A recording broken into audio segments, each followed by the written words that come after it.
राधे राधे। मैं निर्मला पांडे अपने चैनल पे आप लोग का स्वागत करती हूँ। कैसे हो आप लोग मेरी यूट्यूब फैमिली। मैं एक नाच गीत गा रही हूँ, आप लोग को अच्छा लगे तो लाइक शेयर सब्सक्राइब करना। हमारे चैनल पे आप लोग ज़्यादा से ज़्यादा सपोर्ट करना। जय श्री कृष्ण।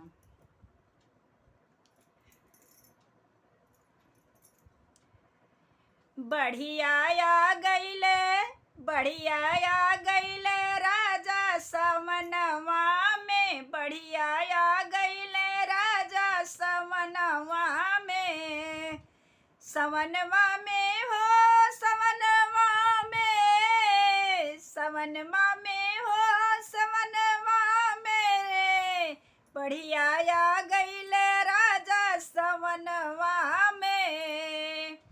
वही बढ़िया में मोरी सासू जे बही गई, वही बढ़िया में मोरी सासू जे बढ़ी गई। सासू जे बही गईली, सासू जे बही गईली, जियरा छूटी गईले, जियरा छूटी गईले राजा झगड़वा से, जियरा छूटी गईले राजा झगड़वा से। बढ़िया आ गईले राजा सवनवा में, बढ़िया आ गईले राजा सवनवा में। वही बढ़िया में जेठान मोरी बही गई, वही बढ़िया में जेठान मोरी बही गई।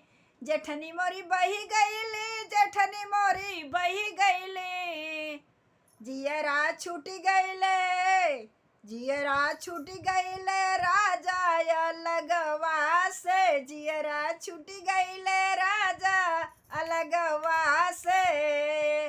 बढ़िया आई गई, बाढ़े आई गई राजा सवनवा में, बाढ़े आई गई राजा सवनवा में।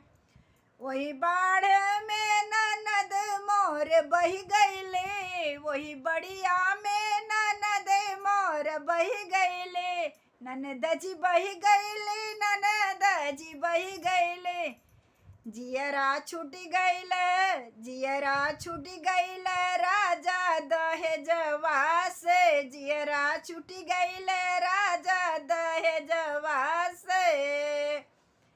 अनिया आई गई, बाढ़े आई गई राजा सवनवा में, सवनवा में हो, सवनवा में, बढ़िया आई गई राजा सवनवा में। जय श्री कृष्णा। राधे राधे। मेरा नाच गीत कैसा लगा आप लोग ज़रूर कमेंट बॉक्स में लिख के बताना। जय श्री कृष्ण।